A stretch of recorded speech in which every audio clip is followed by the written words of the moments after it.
As the Pilgrims sailed across America, they dreamed of a land with no monarchs, freedom, and a long-lasting government. America is these things. It has freedom of speech, press, and religion. There is no monarch, but instead 3 branches of government that rule, with checks and balances so one government doesn't rule over the other. And America's government has lasted longer than any in human history. So I'm going to be talking about the Articles of Confederation and the 3 branches of government.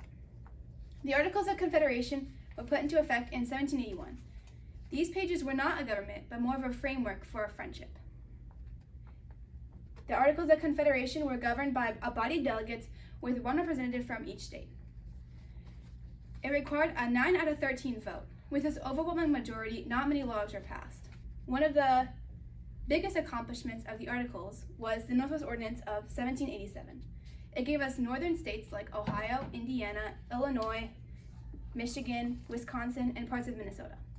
It also provided a framework for lands to become a state. The Founding Fathers knew the error in the Articles of Confederation and began building the 3 branches of government. The first one, labeled in the Constitution as the legislative branch. Its role is to make laws. It's run by the Congress with 100 senators and 435 state representatives. The 100 senators are 2 senators from each state, and the 435 House of Representatives are proportional to each state's population. The legislative makes laws, appoints judges and justices, passes the national budget, and declares war. The next branch of government is the executive branch. Its role is to enforce laws. It's run by cabinet members with the head of different state departments, like the Secretary of Agriculture, E-commerce, Defense, Education, Human Services, State, Treasury, Veteran Affairs, and Attorney General. The executive's role is to hire government officials, command the military, and make treaties with foreign countries. The final branch is the judicial branch that punishes those who don't follow the laws. It's run by 9 justices. These are the only government officials who are appointed for life. The highest court, called the Supreme Court, settles state disputes, hears court appeals, and determines if federal laws are constitutional.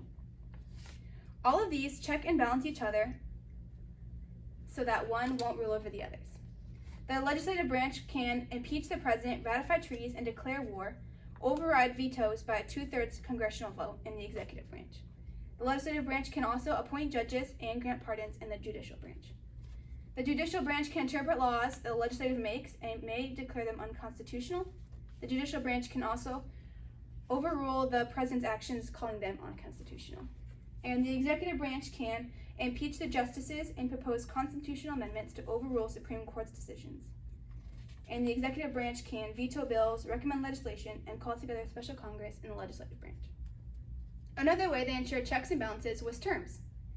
Legislators and senators have 6-year terms, governors and presidents have 4-year terms, and the House of Representatives have 2-year terms. All these branches can limit the power of the other, ensuring a balance.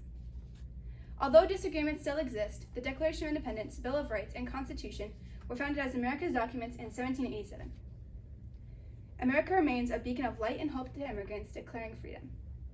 The Constitution is one of the longest standing democracy in the history of the world.